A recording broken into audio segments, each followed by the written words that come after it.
खारघर, कामोठे आणि कळंबोली परिसरातील महामार्गावरील टोल नाक्यांजवळ डिझेल चोरीचे प्रकार मोठ्या प्रमाणात वाढत असून ट्रक ड्रायव्हर्स सोशल मीडियावर व्हिडिओ शेअर करून या गंभीर समस्येकडे लक्ष वेधत आहेत।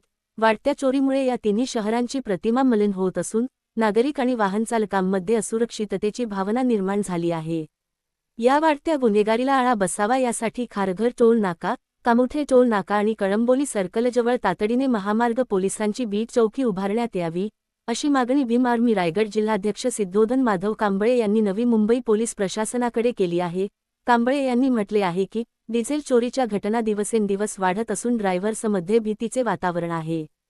पोलिसांची तत्काळ उपस्थिती नसल्याने चोरी करणाऱ्यांचे मनोबल वाढत आहे, त्यामुळे तातडीने कायमस्वरूपी बीट चौकी उभारणे आवश्यक आहे। या मागणीचे पत्र संबंधित पोलीस अधिकाऱ्यांना पाठवण्यात आले असून लवकरच यावर कारवाई न झाल्यास आंदोलनाचा इशाराही देण्यात आला आहे।